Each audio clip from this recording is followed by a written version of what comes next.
Hello friends, good evening. Myself Swapnakal और आप सबका इम्प्रूव योर मेमोरी सेमिनार में स्वागत है। अक्सर ऐसा होता है कि हमें बहुत सी चीज़ें याद नहीं रहती। कई बार हम एक रूम से दूसरे रूम में कुछ लेने के लिए जाते हैं, लेकिन जैसे ही हम दूसरे रूम में पहुंचते हैं हमारे माइंड में से निकल जाता है हम क्या लेने आए थे। फिर हमें फर्स्ट रूम में आना पड़ता है और तब सोचने में हमें याद नहीं रहता है हम क्या लेने आए थे। So the question is why do we forget? हम भूलते क्यों हैं? सिर्फ 5 मिनट पहले मैंने अपनी चाबी यही नहीं रखी थी, लेकिन अब वो खो चुकी है। Where is my pen? मेरा पेन किधर गया?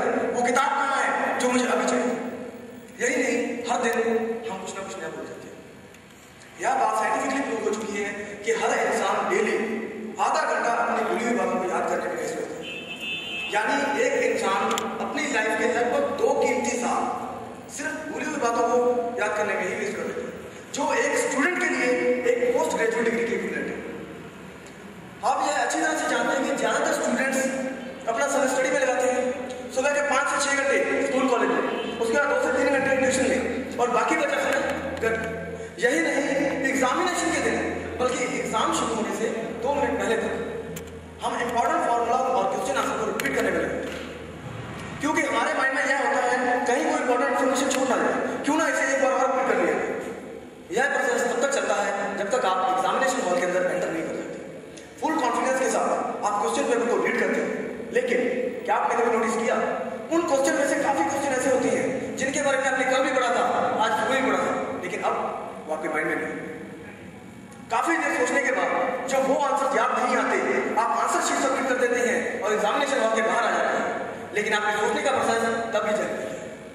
क्यों? क्या इसका मतलब हम उन आंसर्स को भूले नहीं थे, बल्कि वह आंसर्स यही कहीं हमारे माइंड में ही थे।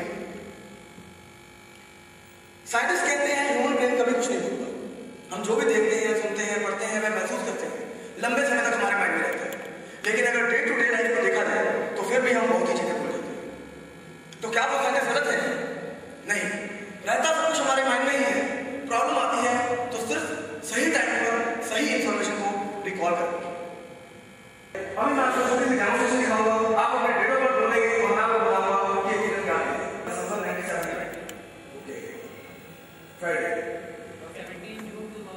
17 जून 2009।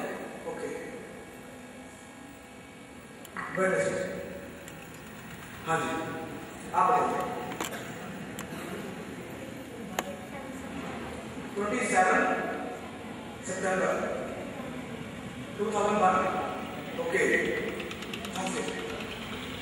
तो अब अगर देखा जाए डेली लाइफ में यूज होता है, लेकिन स्टडी में,